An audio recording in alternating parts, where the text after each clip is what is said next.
बिस्मिल्लाहिर्रहमानिर्रहीम। उस परवरदिगार के नाम से हम अपने काम का आगाज़ करते हैं जो हमारी ज़िंदगी का, हमारी मौत का मालिक है, जो हम सब की इज़्ज़तों का मालिक है, हमारी सेहत का, हमारी बीमारी का, सब चीज़ का मालिक है। अल्लाह तेरा शुक्र है हर काम के लिए, हर चीज़ के लिए। जी तो 3 क्लास सब लोग आ गए हैं, सामने बैठ गए हैं, शाबाश। आज स्टडी स्टार्ट करने से पहले मैं आपसे कुछ बातें करना चाहती हूँ। जो चीज़ें, जो गुड मैनर्स, जो गुड हैबिट्स मैं उसको रोज़ बताती रही हूँ, आज मैं पूछूंगी आपसे कि आज सुबह सुबह किसने उन बातों पर अमल किया है। चलें जी बताएं। ब्रश किसने किया है सुबह सुबह? फिर नमाज किसने अदा की है अल्लाह ताला की शुक्र अदा करने के लिए? सजदा किसने किया, उसकी नेमतों का शुक्र किसने अदा किया है? शाबाश। लेकिन हाथ तो कम खड़े हुए हैं, हाथ सबके हाथ नहीं खड़े हुए। चलें कोई बात नहीं, लेकिन आपने अपना काम करना है, ठीक है। स्टॉप यॉर्निंग, सुस्ती छोड़ें, अच्छे बच्चे बन जाएं, क्योंकि आप सब लोग the national school aimed education shortcut city के बहुत ही अच्छे, काबिल, होनहार स्टूडेंट्स हैं, जो हमेशा अपना काम टाइम पर करता है और हमेशा खुश रहता है, ठीक है, टेंशन नहीं लेता। चल शाबाश, सीट संभाल ली आपने, वेरी गुड। हाँ जी, तो आजकल हम टाइम गुजार रहे हैं बहुत ही प्यारे, बहुत ही स्वीट सॉन्ग वाले बर्ड के साथ, जो अल्लाह ताला का हर दम शुक्र अदा करता है। सिर्फ अपने पसंदीदा मौसम स्प्रिंग में नहीं, बल्कि हर दम, हर टाइम अल्लाह का शुक्र अदा करता है और हमें यही मैसेज देता है। हाँ जी बेटा, हमने रॉबिन पोएम स्टार्ट की हुई है। सबसे पहले हम लोगों ने रॉबिन पोएम को प्रोनाउंस करना सीखा था, इसके डिफ़िकल्ट वर्ड्स को अंडरलाइन किया था और उनको प्रोनाउंस करना सीखा था, ताकि हमें वर्ड्स को बोलना, उनको पढ़ना, उनको प्रोनाउंस करना आ जाए। उसके बाद हमने इसके वर्ड्स मीनिंग किए, इन अल्फाज के माने भी आपके साथ शेयर किए गए, आपको समझाए गए, आपको बताए गए, और माशाल्लाह आपने भी अच्छे तरीके से किए हैं, शाबाश। उसके बाद हम लोगों ने क्या किया है, हम इसके पेज नंबर 11 पर मौजूद एक्सरसाइज की तरफ आ गए। एक्सरसाइज में सबसे पहला क्वेश्चन है, आंसर द फॉलोइंग क्वेश्चन, के सवाल नीचे दिए हुए सवालात के जवाब दें। उसमें से 2 पार्ट्स हमने कर लिए हैं, टोटल 4 पार्ट्स हमने करने हैं। 2 पार्ट्स हम कर चुके हैं, अब हम 2 पार्ट्स आज करेंगे आपके साथ मिलके, ठीक है। एक आपके पास अपनी बुक होनी चाहिए इस वक्त, आपके नोट्स भी मौजूद हैं आपके पास, जो आपको स्कूल की तरफ से दिए गए हैं, और आपका एक रफ़ रजिस्टर, जो इस पर आप डेली काम कर रहे हैं, वही वाला रजिस्टर चेंज नहीं करने हैं आपने, ठीक है, वही रजिस्टर एक ही रखना है। इसके साथ आपकी शार्प पेंसिल होनी चाहिए, पेंसिल को लेक्चर के दौरान आपने शार्प नहीं करना और ना ही उठकर जाना है, ठीक है। और इसके साथ एक रेज़र भी अपने पास रखेंगे, ठीक है। जैसे जैसे मैं बताती जाऊँगी वैसे वैसे आप लोग लिखते जाएंगे। सबसे पहले मैं आपको बताती हूँ कि हमने अपना राइटिंग का पैटर्न क्या रखना है। ऊपर हम सब्जेक्ट का नेम लिख देंगे, नीचे हम लिखेंगे पोएम, क्योंकि हम पोएम कर रहे हैं, पोएम का फिर नाम लिखेंगे, रॉबिन उसका नाम है पोएम का।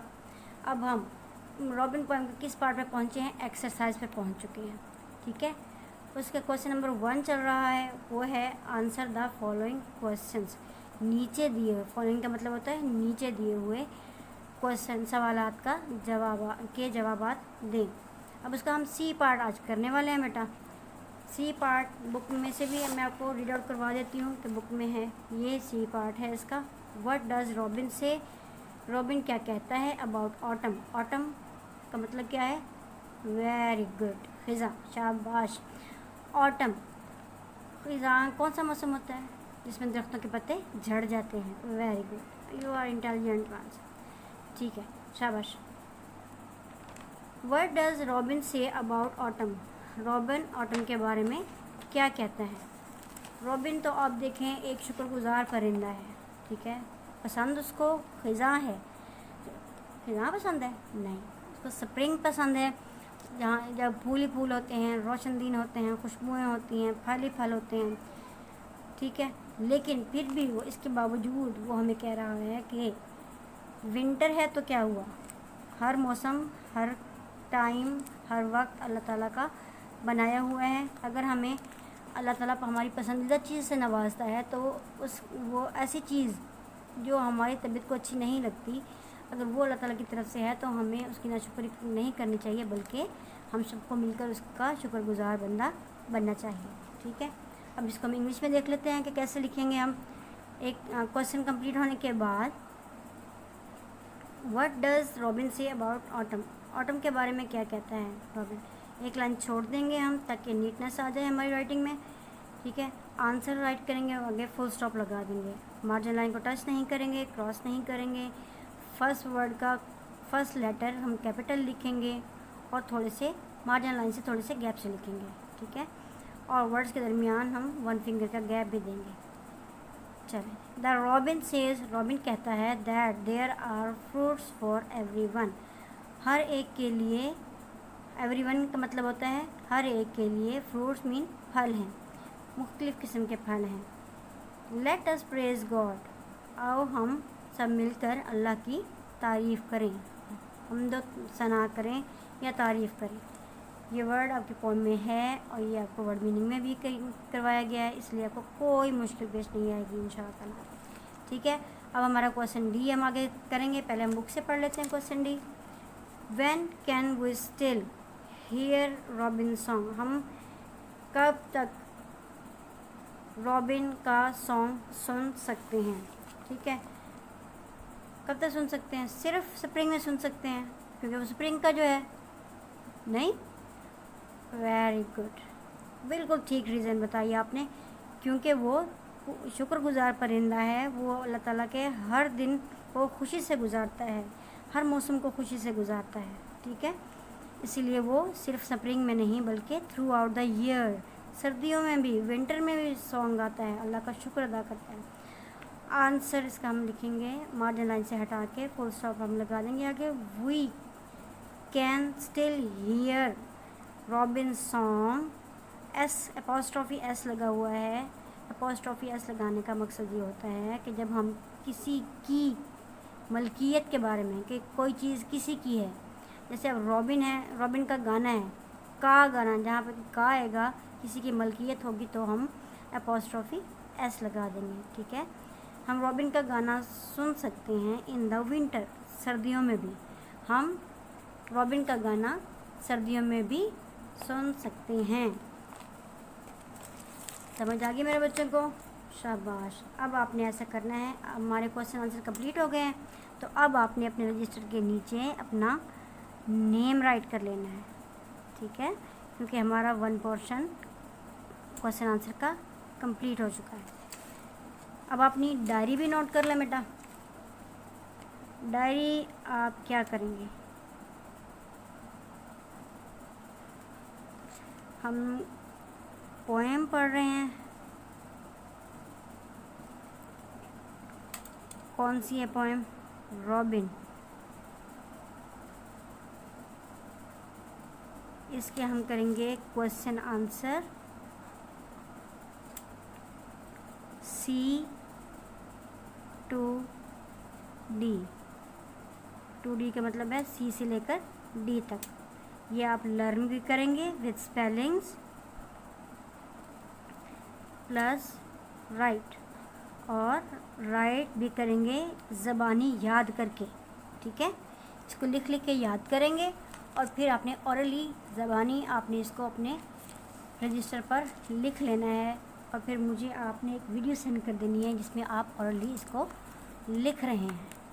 ठीक है, ओके बेटा, अपना ख्याल रखें।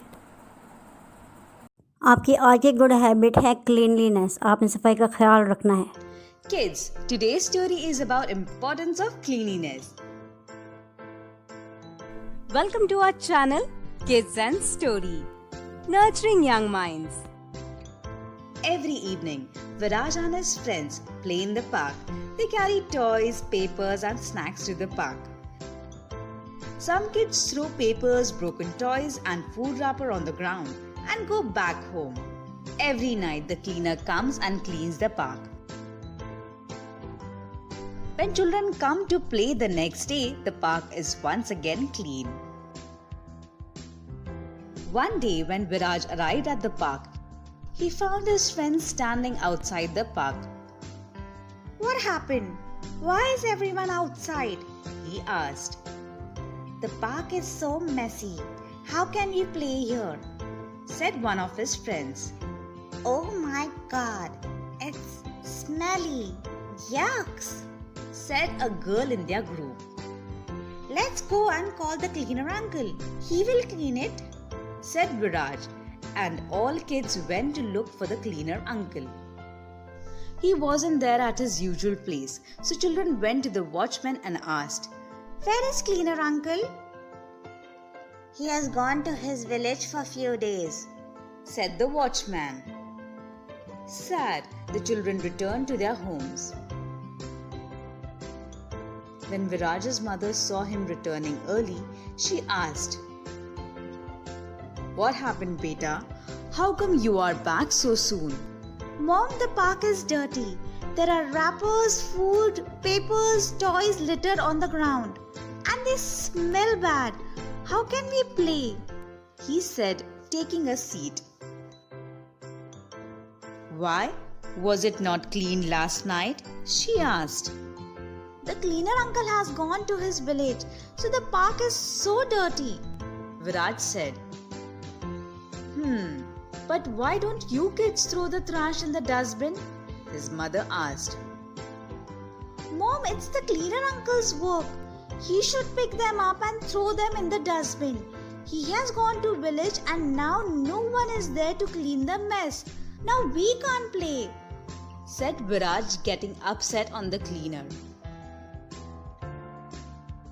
Beta, this is not good.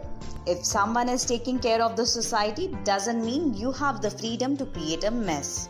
You should also take responsibility and keep the park clean, just like you keep your house clean.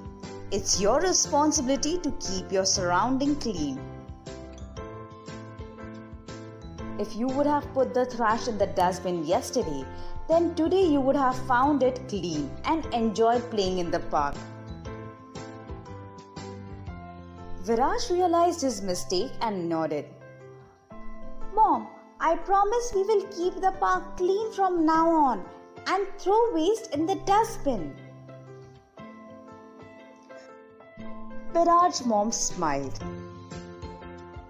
The next day when Viraj reached the park, he saw it was clean again. He told to his friend that from now on they should throw the trash in the dustbin so that the park doesn't get dirty. Moral of the story: kids, it is very important to maintain cleanliness.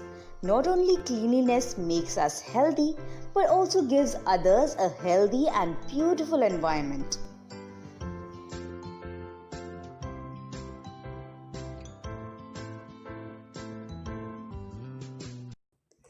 सब बच्चे मिल के promise करें मेरे से कि आप सब लोग अपनी सफाई का बहुत ज़्यादा ख्याल रखेंगे। खाना खाने से पहले भी हाथ धोएंगे और खाना खाने के बाद भी हाथ धोएंगे। गंदे हाथ कभी भी आप मुंह में नहीं डालेंगे।